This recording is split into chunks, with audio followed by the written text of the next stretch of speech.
এখন থেকে আপনার প্রিয় সিরিয়ালগুলো ফ্রিতে দেখুন এক্সক্লুসিভলি শুধুমাত্র সান নেক্সটে। এখনই অ্যাপ ডাউনলোড করুন।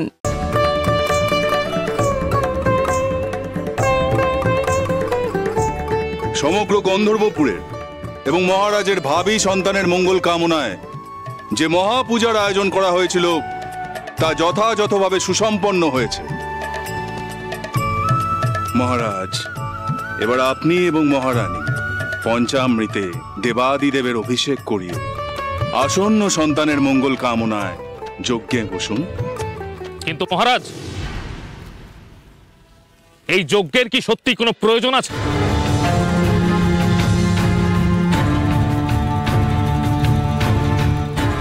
কি বলছো তুমি চন্দ্রকান্ত?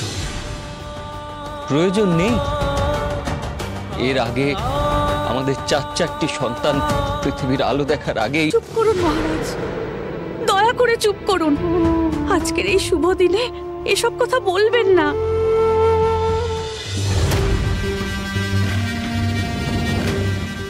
আমি একথা তুলতে চাইনি পদ্মাবতী।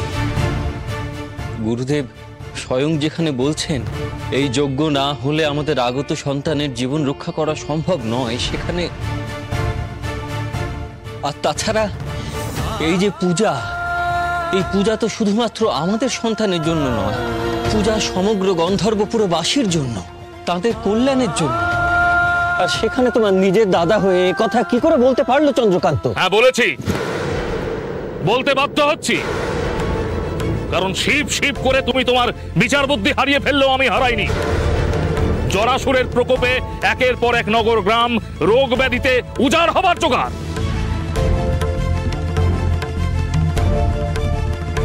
কোথায় কোথায় তোমার শিব? তিনি কি চোখ বন্ধ করে বসে আছেন?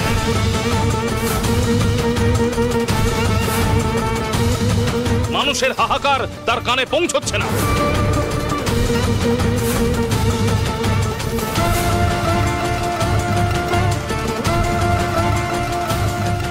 মহারাজ, যে কোনো মুহূর্তে জরাসুরের তাণ্ডব আমাদের রাজ্যে আঘাত হানতে পারে। এরকম চরম সংকটের মুহূর্তে এত ধুমধাম করে যাগযজ্ঞ করে শিব পুজোর কারণ তো আমি দেখছি। স্তব্ধ হও চন্দ্রকান্ত।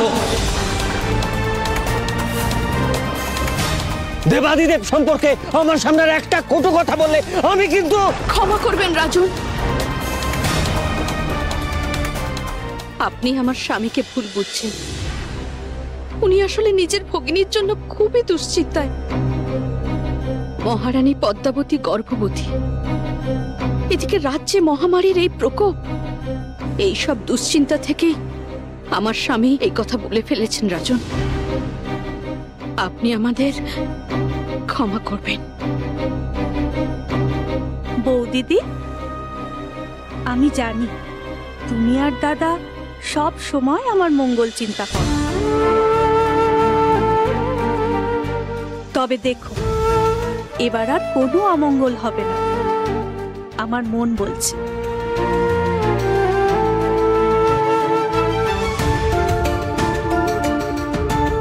এটাও ঠিক পুষ্পদন্ত, চন্দ্রকান্তের কথাটা একেবারে ফেলে দেওয়া যায় না।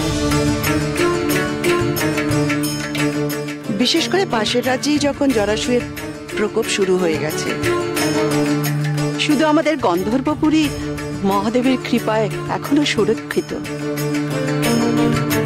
কিন্তু পদ্মার তো এখন পূর্ণ গর্ভ চলছে, আর একটু সাবধানতা অবলম্বন করা উচিত মনে হয়। এই অবস্থায় এত ঝুঁকি না নিলেই হয় না। ক্ষমা করবেন রাজমাতা, আমার অভিজ্ঞতা বলছে মহারানী আর তার সন্তান সুস্থ আছে।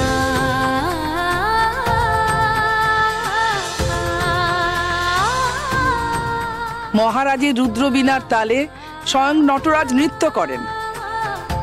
এমন পরম ভক্তের পরিবারকে দেবাদিদেব মহাদেব স্বয়ং রক্ষা করবেন, এ আমার বিশ্বাস। দেবাদিদেব মহাদেবের কৃপায় জরাসুর মহারানীকে স্পর্শ করতে পারবেন না। পদ্মাবতী, তুমি আর দেরি করো না, যাও দেবাদিদেবকে পঞ্চামৃতে অভিষেক করো।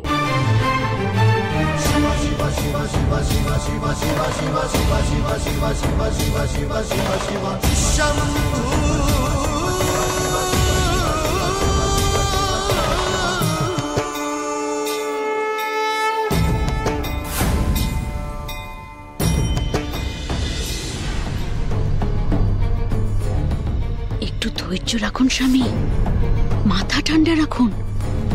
এক্ষুনি তো বেফাস মন্তব্য করে সর্বনাশ ডেকে আনছিলেন। করি বলো, ওদের এত সুখ আমার সহ্য হয় না। ওরা আজ যা ভোগ করছে সে সব তো আসলে আমার আমার তুমি ভেবে দেখেছো রত্না, আজ যদি ওদের বংশধর এসে যায় তাহলে পুষ্পদন্তের উত্তরাধিকার নিশ্চিত হবে। তখন গন্ধর্বপুরের সিংহাসনে বসা আমার আর হবে। হতাশ হবেন না স্বামী, হতাশ হবেন না। আগে তো পদ্মাবতীর সন্তান আসুক। আমার দৃঢ় বিশ্বাস এবারেও পদ্মাবতীর সন্তান পৃথিবীর আলো দেখবে না। না না, গন্ধর্বপুর এখনো ওই গন্ধর্বপুর অক্ষত রয়েছে।